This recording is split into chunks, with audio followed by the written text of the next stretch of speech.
ఇటువంటి అంశము హింసింపబడటం. 11 మత్తయి రాసిన సువార్త 5వ అధ్యాయము 11వ వచనం అక్కడ అంటున్నాడు కదా, నా నిమిత్తము జనులు మిమ్మును నిందించి హింసించి మీ మీద అబద్ధముగా చెడ్డ మాటలల్లా పలుకున్నప్పుడు మీరు ధన్యులు. ఏమంటున్నాడు ఇక్కడ? మీరు ధన్యులు అంటున్నాడు. జనులు ఏమైనారంట? చెడ్డ మాటలు, అబద్ధ మాటలు మీ మీద పలుకుతా ఉన్నప్పుడు మీరు ధన్యులు అంటున్నాడు. వాస్తవానికి జనాలు మన విషయాల్లో చెడ్డగా మాట్లాడుతూ ఉన్నప్పుడు మనం ధన్యత కలిగి ఉంటాము. యేసుక్రీస్తు వారు మనకు ధైర్యాన్ని ఇస్తున్నాడు, భరోసా ఇస్తున్నాడు. ఏమని ఆయన భరోసా ఇస్తున్నాడంటే, ఏమని భరోసా ఇస్తున్నాడు? నా నిమిత్తము అంటున్నాడు. ఎవరి నిమిత్తము? నా నిమిత్తము. అంటే యేసుక్రీస్తు వారు చెప్తుంది, అడ్డమైన గొడవలో పోయి హింసపడమని కాదు. అడ్డమైన గొడవలన్నీ తెచ్చి ఇంట్లో పెట్టుకొని నువ్వు తొక్కపడు అని అంటున్నాడా? కాదు కాదు కాదు, ఆ విషయం కాదు. అయితే ఇక్కడ ఏనేమంటున్నాడా అంటే, నా నిమిత్తము జనులు మిమ్మును నిందించి హింసించి మీ మీద అబద్ధముగా చెడ్డ మాటలు పలుకున్నప్పుడల్లా మీరు ధన్యులు. అబద్ధంగా చెడ్డ మాటలు దేవుని పిల్లల మీద పలుకుతారా? పలకరా? ఖచ్చితంగా పలుకుతారు. జనులు దేవుని పిల్లల మీద చెడ్డ మాటలు, అబద్ధపు మాటలు మన మీద ఇప్పుడు యేసుక్రీస్తు వారు అబద్ధం చెప్తున్నాడా? కాదు కదా. ఆయన ఏమన్నాడు? నా నిమిత్తము అన్నాడు కదా. ఏం చేస్తారంట? మీ మీద అబద్ధాలు చెప్తారు, చెడ్డ మాటలు పలుకుతారు, అప్పుడు మీరు ధన్యులై ఉంటారు అంటున్నాడు. యేసుక్రీస్తు వారు చెప్పబడుతున్నటువంటి ఉపమానం ఇది. ఎవరికి చెప్తున్నాడు? ఇప్పుడు ఈయన ఉపమానం కాదు, ప్రసంగం చేస్తున్నారు. ఇక్కడ మత్తయి రాసిన సువార్త 5వ అధ్యాయంలో ఆయన కొండ మీద కూర్చొని ప్రసంగం చేస్తా ఉన్నప్పుడు శిష్యులు ఆయన దగ్గరకు వచ్చి అలా సంభాషణ చేస్తా ఉన్నప్పుడు వాళ్ళ విషయాల్లో ఆయన ఏమని ఇది తేటగా చెప్తున్నా, అబద్ధాలు చెప్పినా, చెడ్డ మాటలు పలికినా మీరు దాని విషయంలో చేతగాని వాళ్ళలాగా ఉండమాకండి. మీరు చేతగాని వాళ్ళలాగా ఉండమాకండి అంటే పోయి వాళ్ళ మీద గొడవలు పెట్టుకోమని కాదు. జనులు హింసిస్తూ ఉన్నప్పుడు, నిందిస్తూ ఉన్నప్పుడు, అబద్ధంగా చెడ్డ మాటలు పలుకుతూ ఉన్నప్పుడు నువ్వు నోరు మూసుకొని మెలకుండా ఉండు, నీకు ధన్యత ఉన్నది అన్నాడు యేసుక్రీస్తు వారు. ఇప్పుడు చెడ్డ మాటలు పలుకుతూ ఉన్నప్పుడు ఎలా ఉంటామండి? మచ్చటంగా, మర్యాదగా మేము ఉండలేమండి అనే ఆలోచనలు వస్తాయి చాలామంది. రావా? వస్తాయి. ఇప్పుడు వాస్తవానికి మనల్ని అంటమే కాదండి, యేసుక్రీస్తు వారిని కూడా జనాలు అలాగే అన్నారు. అయితే దావీదుని కూడా అన్నారు. చూడండి, మీరు ఒకవేళ కొత్త నిబంధనలో హింసలు పడాలేమో అనుకుంటారు. మీరు ఒకసారి కీర్తన గ్రంథము 35వ అధ్యాయము 12వ వచనం చూడండి. కీర్తన గ్రంథం 35వ అధ్యాయం 12వ వచనంలో అక్కడ ఏమంటున్నాడు దావీదు? మీరు ఒకసారి చూడండి. జనులకు చెడ్డ ఆలోచనలు ఎందుకు పుడతాయి, చెడ్డ తలాంపులు ఎందుకు పుడతాయంటే, మనుషుల మీద ఏదో ఒక అబద్ధాలు చెప్పి వాళ్ళ 35:12 జనాలు చెడ్డ మాటలు చెప్పినప్పుడల్లా వాళ్ళకి ఒక ఉల్లాసం అనేది ఉంటుంది. మేలునకు ప్రతిగా నాకు కీడు చేయుచున్నారు, నేను దిక్కులేని వాడనైతిని. దావీదు చూడండి ఏమని సంభాషణ చేస్తున్నాడు ఆయన. మేలు చేస్తే ఏం చేస్తున్నారంట? మేలుకు ప్రతిగా కీడు చేస్తున్నారంట. ఈయనేమంటున్నాడు? మేలు చేస్తున్నా వాళ్ళు నాకు ప్రతిగా కీడు చేస్తున్నారు. ఇప్పుడు ఉదాహరణకి ఈయన విషయంలో కీడు చేసిన వాళ్ళు ఎవరున్నారు? మీరు ఉదాహరణకి ఈయన విషయం, దావీదు అనేటువంటి విషయంలో ఈయన మేలు చేసినప్పుడు ఈయన మీద కీడు చేసిన వాళ్ళు ఎవరున్నారు? దావీదు అనే ఆయన ఇశ్రాయేలీల మీద యుద్ధం చేశాడు. మీ అందరికీ తెలిసి ఈ విషయం. ఇశ్రాయేలీల మీద యుద్ధం చేసినప్పుడు ఆయన పక్షాన యుద్ధం చేశాడు. ఇశ్రాయేలీలకు ధైర్యాన్ని ఇచ్చాడు దావీదు. ఇశ్రాయేలీలకు ముందుగా ఉన్నాడు దావీదు. ఇశ్రాయేలీలతో అందరిలాగా కాకుండా ఈయన ఫిలిస్తీన్ల మీద యుద్ధం చేస్తున్నాడు. యుద్ధం చేసి వాళ్ళకు మేలు చేశాడు. కానీ ఇశ్రాయేలీలు అందరూ ఈయనకు కీడు చేయలేదండి. ఇశ్రాయేలీలు అందరూ కీడు చేయాల.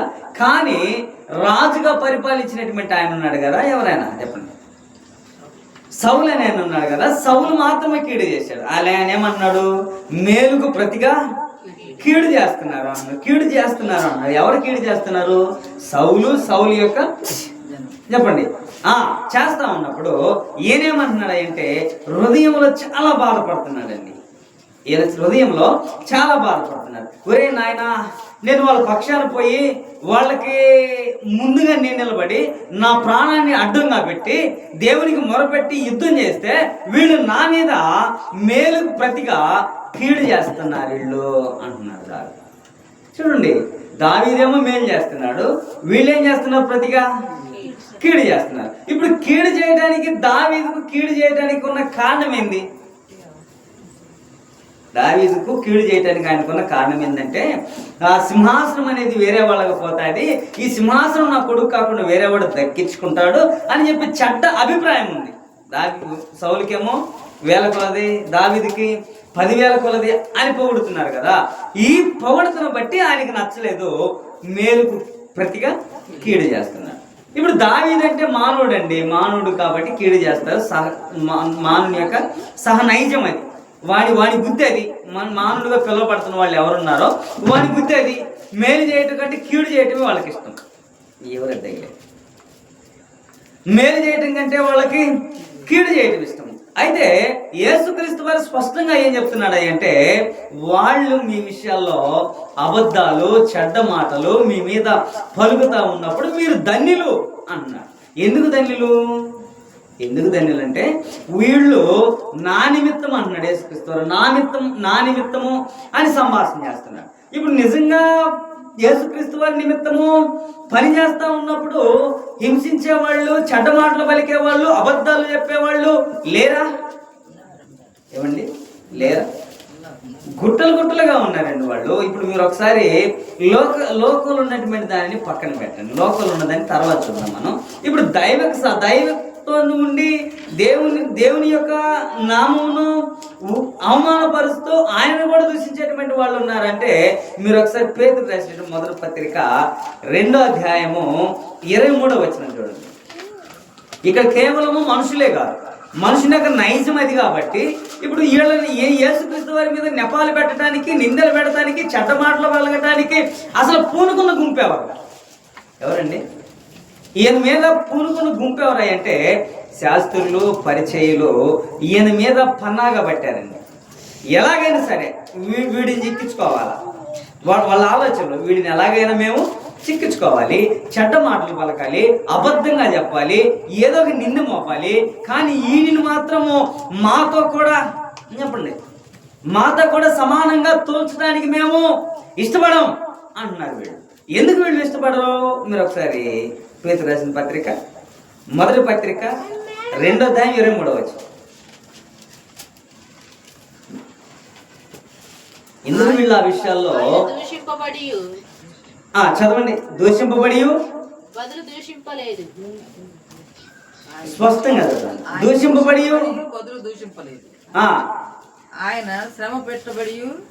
ఆయన శ్రమ పెట్టబడి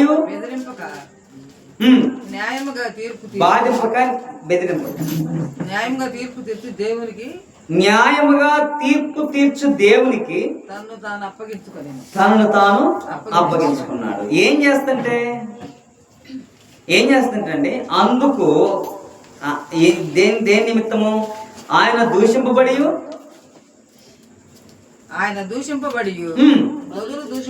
బదులు మరలా దూషింపలేదు. ఆయన శ్రమ పెట్టబడి న్యాయంగా తీర్పు తీర్చు దేవునితో తను తాను అప్పగించుకొని. చూడండి, వీళ్ళు నిందిస్తున్నారు, దూషింపబడతా ఉన్నారు. ఇప్పుడు యేసుక్రీస్తు వారికి అసాధ్యమైంది ఏమన్నా ఉంది? అక్కడ ఉందా? యేసుక్రీస్తు వారికి అక్కడ అసాధ్యమైంది ఏమి లేదు.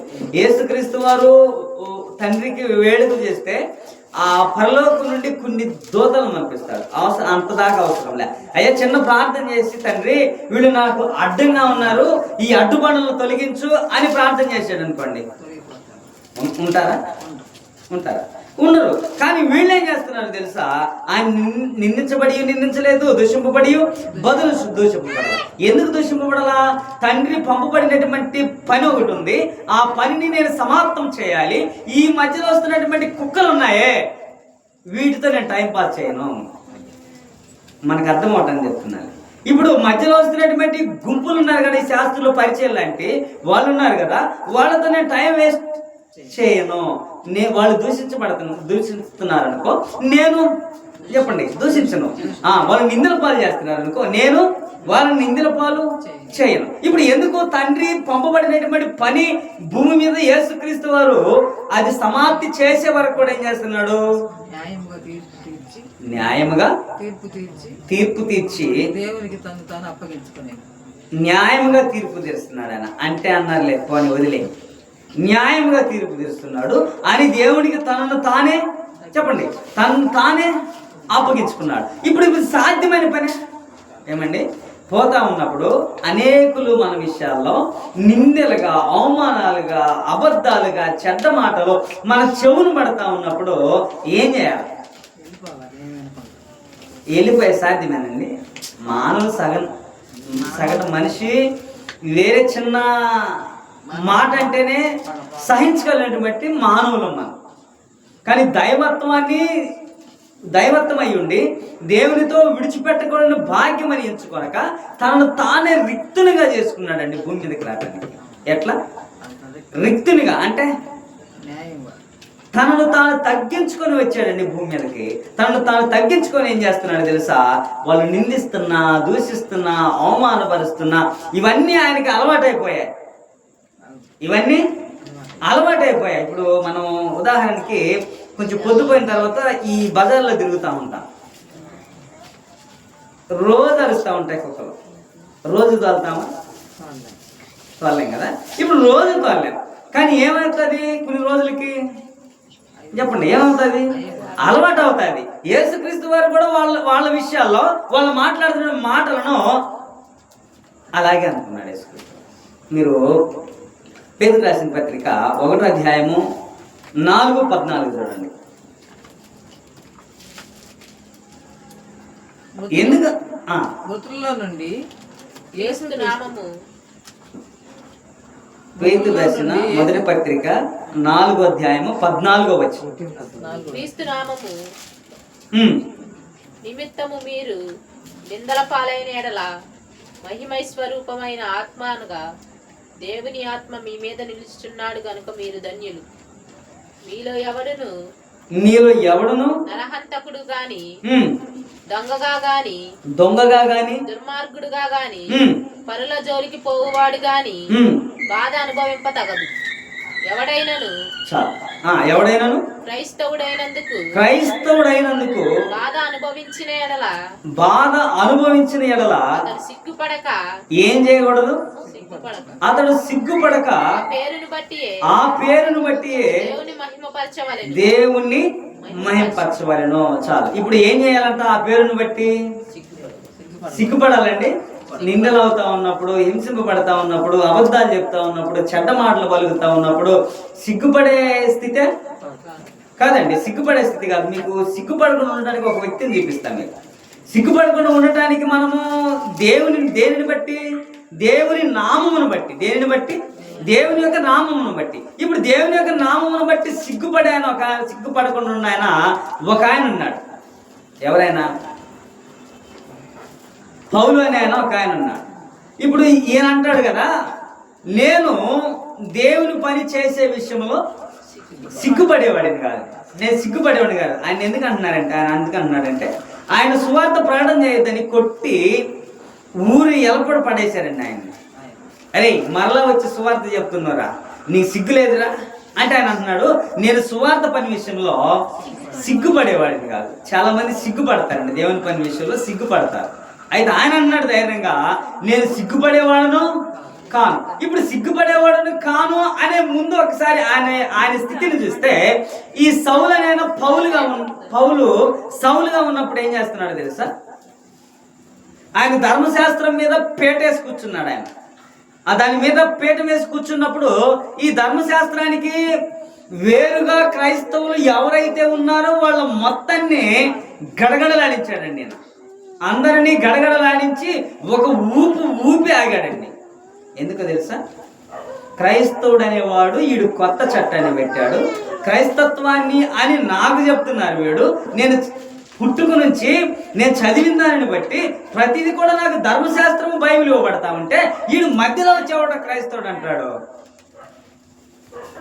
ఎవడో వీళ్ళు క్రైస్తవులు అంటారని చెప్పి పౌలు అనే ఆయన సౌలు అనే ఆయన అందరినీ చెప్పండి అందరినీ చంపేస్తున్నాడండి. క్రైస్తవుడు అని పిలువబడుతున్న వాడిని ఈడ్చుకొని పోయి నిర్దక్షిణంగా చంపేస్తున్నాడు.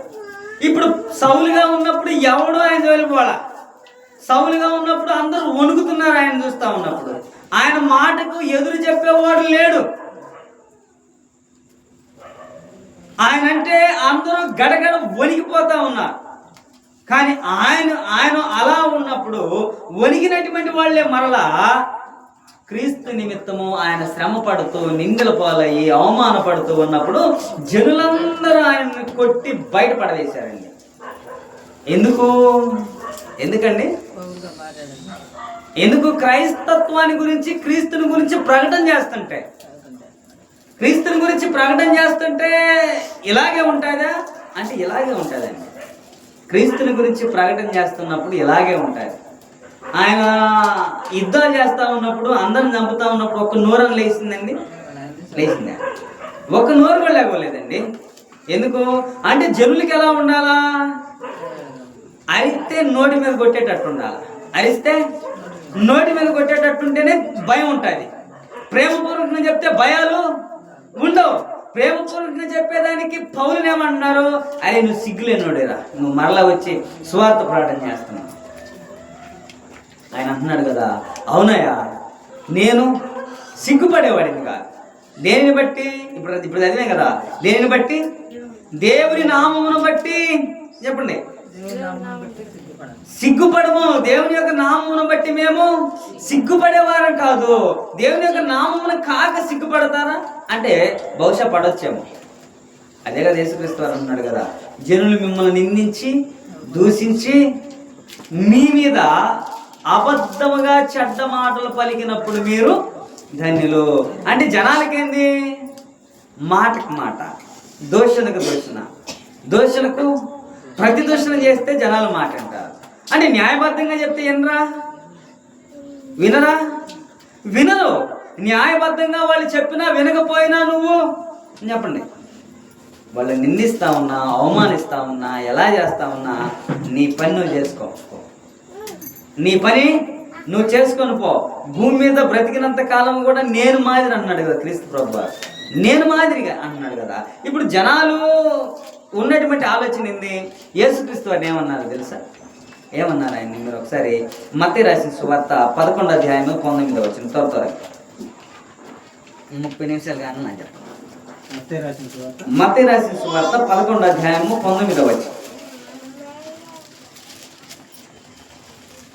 ఎందుకు మనుషులు ఇలా ఉన్నారంటే మనుషులు ఉన్నటువంటి నైజం అదే.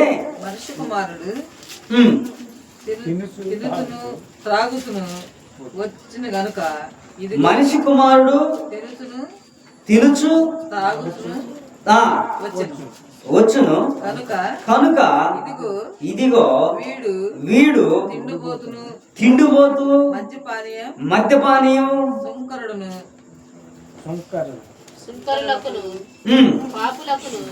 సుంకరులకును పాపులకును స్నేహితుడని వారనుచున్నారు. జ్ఞానమని దాని క్రియలను బట్టి తీర్పు పొందనని. ఆయనను జ్ఞానమును బట్టి దాని క్రియలను తీర్పు. ఇక్కడ ఏమన్నారు ఆయన్ని? యేసుక్రీస్తు వారు ఏమన్నారు? ఈవిడు తిండిపోతూ మద్యపానం. నిజంగా యేసుక్రీస్తు వారు తిండిపోతే మద్యపానం ఇచ్చాడండి? వాస్తవానికి అదేనా జరిగింది? ఇప్పుడు ఆయన తిండిపోతూ తాగుబోతు. ఇప్పుడు జనాల దృష్టిలో ఏముందాడా? యేసుక్రీస్తు వారు తిండిపోతంట, తాగుబోతంట. ఇప్పుడు వీళ్ళు ఏమంటున్నారు? ఏమంటున్నారు వాళ్ళు ఏమంటున్నారు అని 19వ వచనంలో అంటే ఏమన్నారు? సుంకరులను పాపులకు స్నేహితుడు. ఎవరు? యేసుక్రీస్తు వారు సుంకరులకు పాపులకు స్నేహితుడు. ఇప్పుడు యేసుక్రీస్తు వారు భూమి మీదకి వచ్చింది ఎందుకండి? ఇప్పుడు పాపుల్ని ఎతికి రక్షించడానికి క్రీస్తు ప్రభువు లోకానికి వచ్చాడు.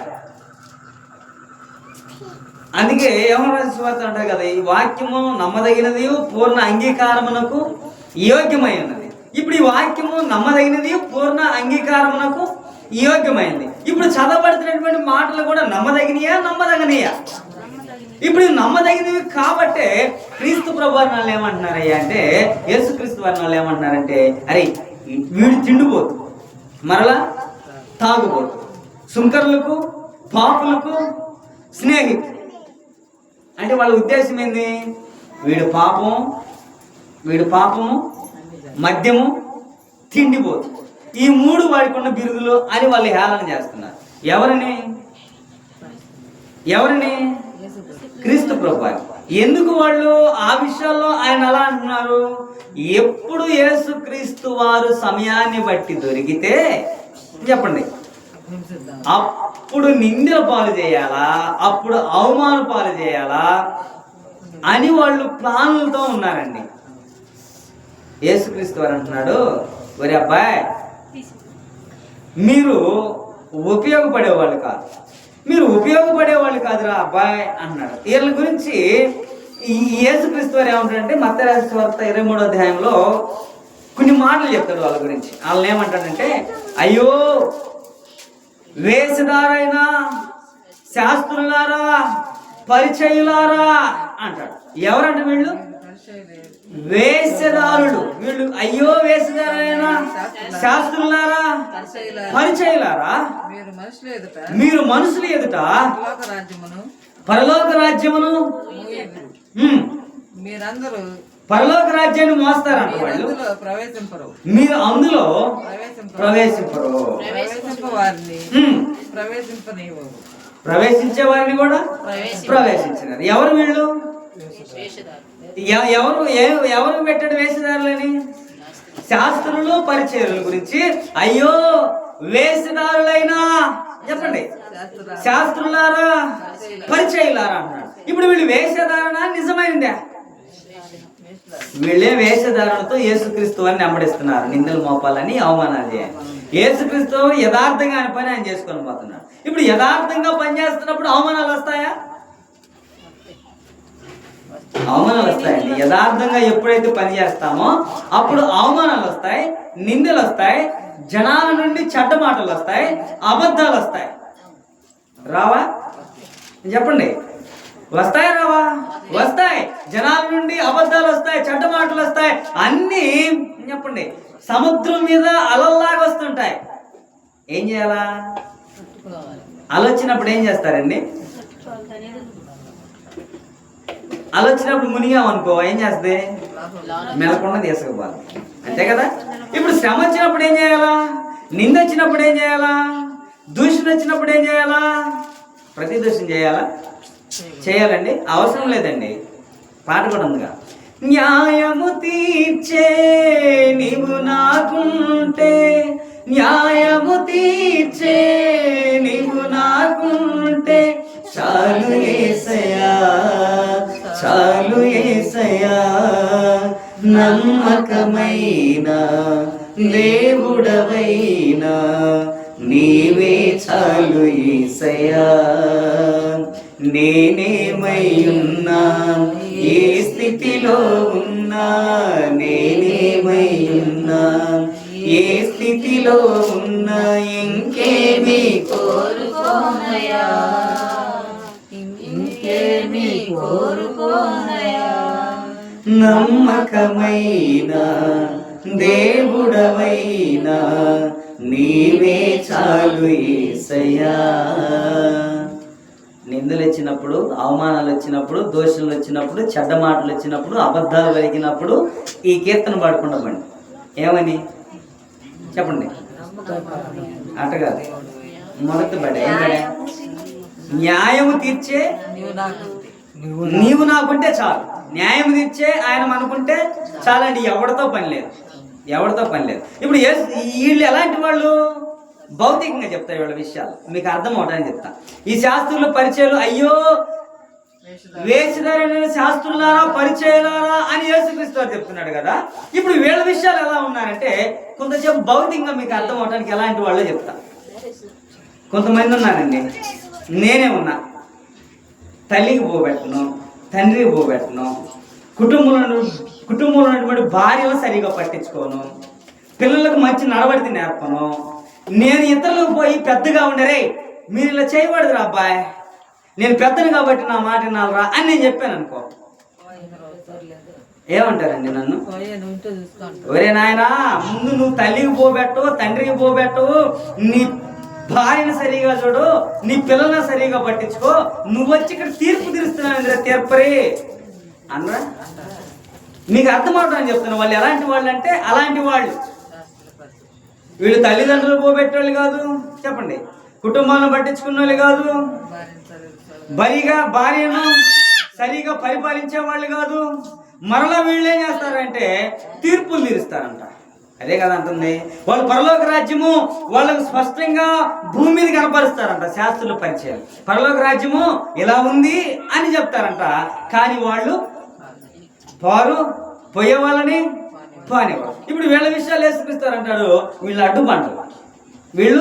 అడ్డుబండలు ఉన్నారంటున్నాడు. ఇప్పుడు వాళ్ళు అలాంటి వాళ్ళు, ఇప్పుడు భౌతికంగా మీకు అర్థమైంది కదా, వాళ్ళు ఎలాంటి వాళ్ళు, అలాంటి వాళ్ళు చెప్పుదిరే కానీ, అంటే ఇక్కడ చెప్తున్నాడు కదా మత్తయి రాసిన సువార్తలో, వాళ్ళు చెప్పుదిరే కానీ చేయరు. పై వచ్చిన చూడండి మీరు, వాళ్ళు చెప్పుదిరే కానీ చేయరు, వాళ్ళు చెప్తారు కానీ చెయ్యరు.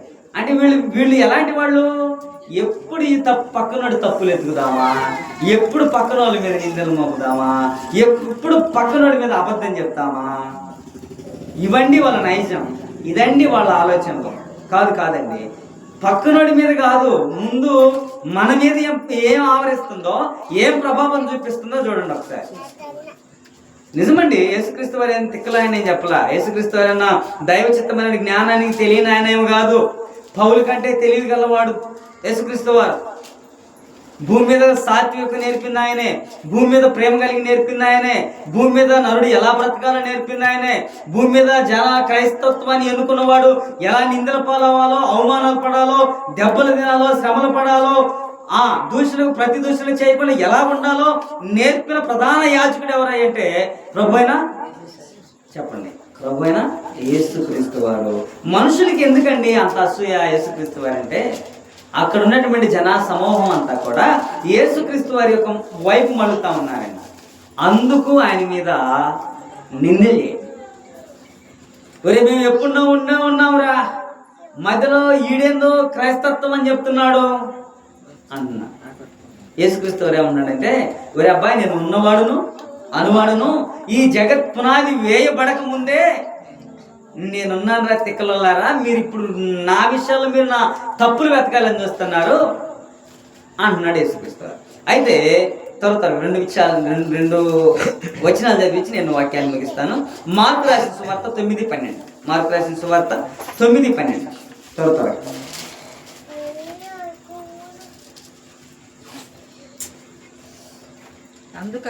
అందుకు ఆయన ఏలియా ముందుగా వచ్చే సమస్తము చక్కబెట్టును, మాట నిజమే.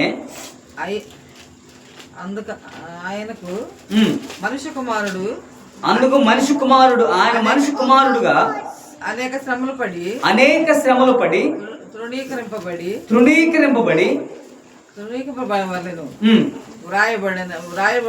తునీకరింపబడవలని రాయబడుట ఏమి ఏలియా అతను గూర్చి రాయబడిన ప్రకారము వారు తమకిష్టం వచ్చినట్లు చేసిరనియు మీతో చెప్పుచున్నాను.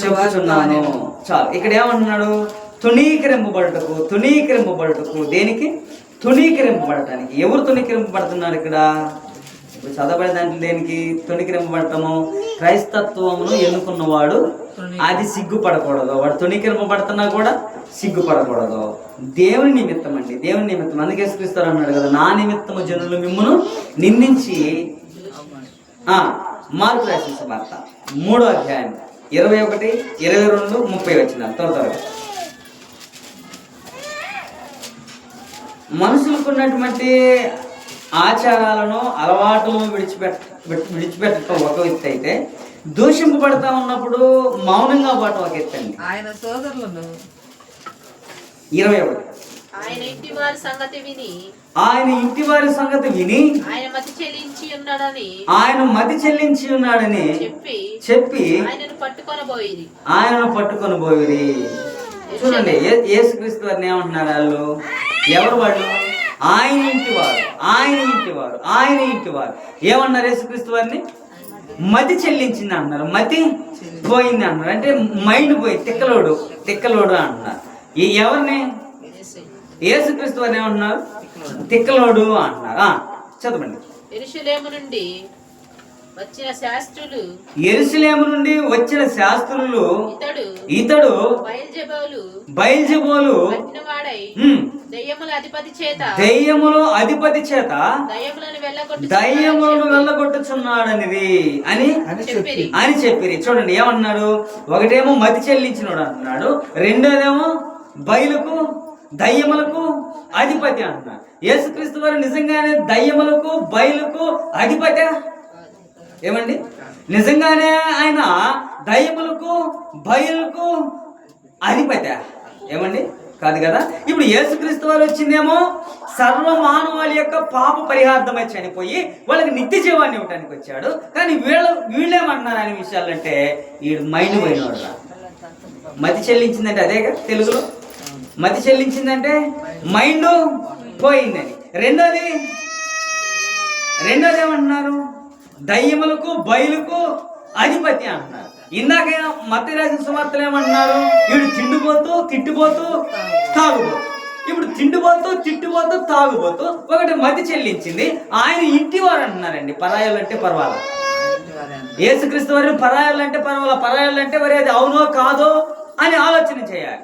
ఇప్పుడు ఇంట్లో ఉన్నటువంటి నలుగురు ఉంటే నలుగురిలో ఒకడు న్యాయంగా ఉన్నప్పుడు, ముగ్గురు న్యాయం తప్పినప్పుడు వీడికి మైండ్ పోయింది, మా మీద అది అంటున్నాడు ఇది అంటున్నాడని చెడ్డమాటలు చెప్పారు అనుకోండి, అది సమాజం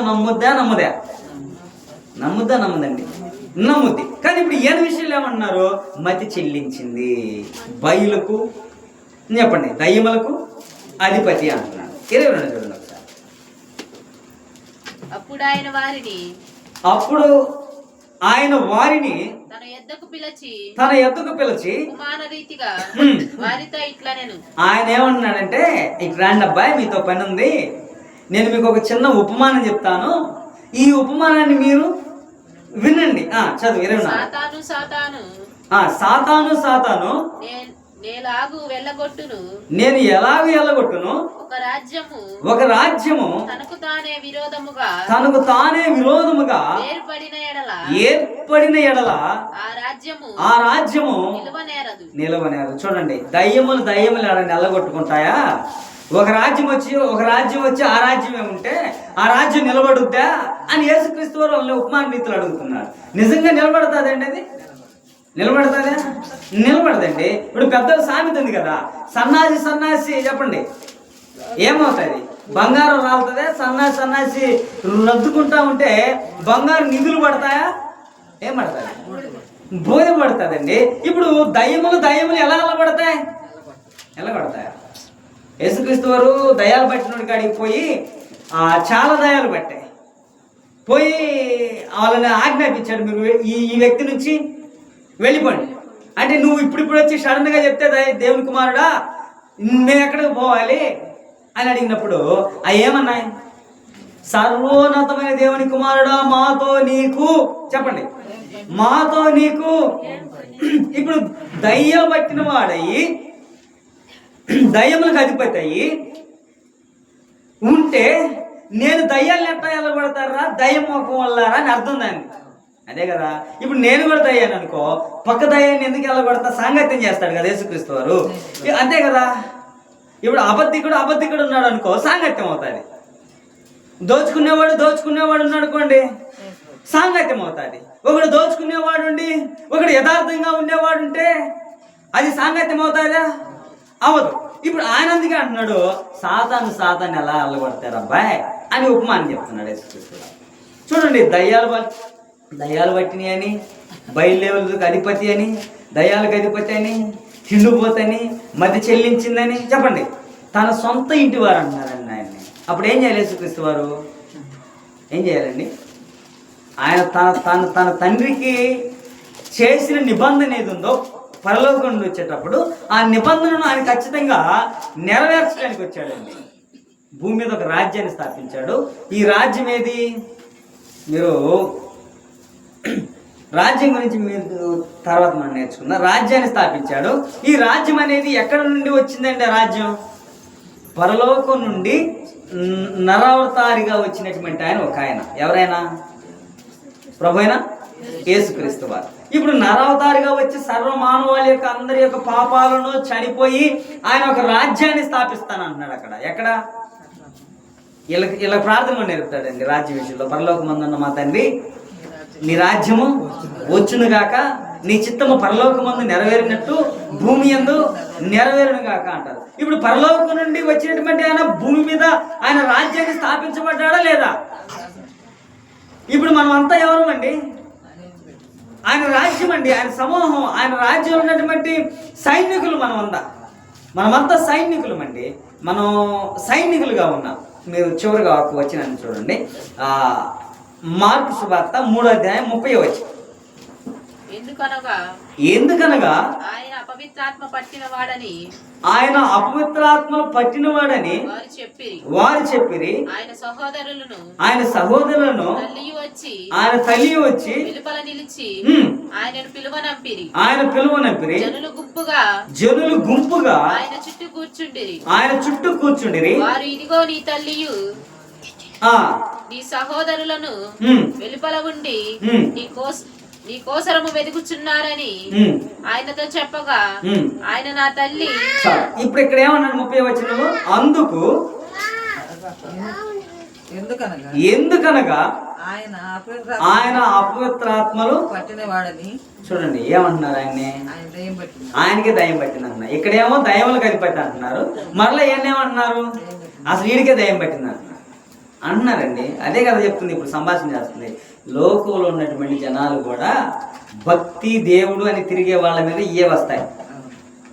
భక్తి రా నాయన, మేము పోతున్న వేరే మార్గం రా తండ్రి, మేము చేస్తున్న వేరే పని రా నాయన అంటే వినేవాళ్ళు ఉన్నారండి. వింటారా? వినరండి. పెద్దలు సాగుతుందిగా, తను దొంగ చెప్పండి. విషయం అది ఏంద్ర విషయం అంటే భక్తి విషయాన్ని కాపాడుకుంటూ నీతి విషయంలో జాగ్రత్తగా ఉంటూ యేసుక్రీస్తు వారు చెప్పబడినటువంటి మాటనే గుర్తుపెట్టుకోండి. మీరు ఎవరి మాట మీద మీరు లక్ష్యం ఉంచొద్దు. నా నిమిత్తము చెప్పండి, జనులు మిమ్మును నిందించి దూషించి మీ మీద అబద్ధముగా చెడ్డ మాటలు పలికినప్పుడల్లా మీరు ధన్యులు. కింద వచ్చిన చూడండి, మీరు ధన్యులు. 12వ వచనం చూడండి ఏమన్నారు? మీరు ధన్యులు అంటున్నాడు. 12వ వచనం 5:12 చివరిగా.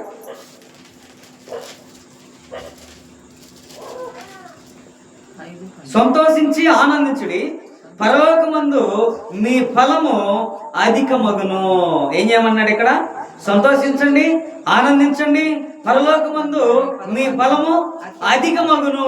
అధికం అంటే తక్కువ, ఎక్కువ అవుతాది. ఇప్పుడు మీరు భూమి మీద నిందించిన వాడు, దూషించబడిన వాడు ఒకానొక రోజు తీర్పులోనికి వస్తాడు.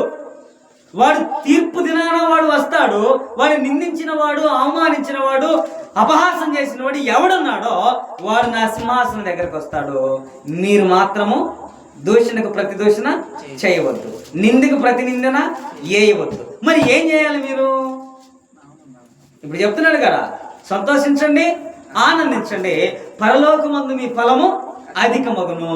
పరలోకమందు మన ఫలము అధికమవ్వాలంటే నిందిస్తున్నా, అవమానపరుస్తున్నా నోరు మూసుకొని ఉండాలండి. తప్పదు, ఉండాలి. పరలోకం నుండి దేవునితో విడిచిపెట్టకూడని భాగ్యమని వచ్చిన ఆయనే చెప్పండి. వాళ్ళ విషయాల్లో దూషణ ప్రతి దూషణ చేయలేదండి. అందుకే బైబిల్ అంటుంది కదా, మీ శత్రువుల కొరకు మీరు చెప్పండి, మీ శత్రువుల కొరకు మీరు ప్రార్థన చేయండి అంటున్నారు. శత్రువుల కొరకు ప్రార్థన చేయబట్టే చాలా మంది భూమి మీద తిరుగుతున్నారండి. దేవుని పిల్లలుగా ఉండి దేవుని పక్షా నుండి కన్నీళ్లు పెడితే తిరుగుతారండి? తిరుగుతారండి. నిజం.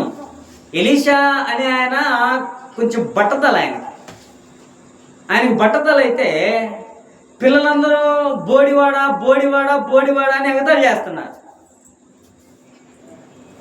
ఎలీషా ప్రార్థన చేశాడండి. ప్రార్థన చేసినప్పుడు అరణ్యంలో నుండి 2 ఆడ ఎలుగు బంట్లు వచ్చి,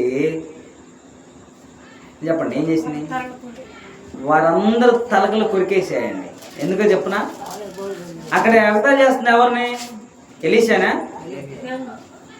ఎలీషానైతే పర్వాలా, ఎలీషా మామూలుగా ఉంటే పర్వాలా. ఎలీషా ఎవరి పక్షాన ఉన్నాడు? దేవుని పక్షాన ఉన్నప్పుడు జనాలు మన విషయాల్లో అలా ఉంటే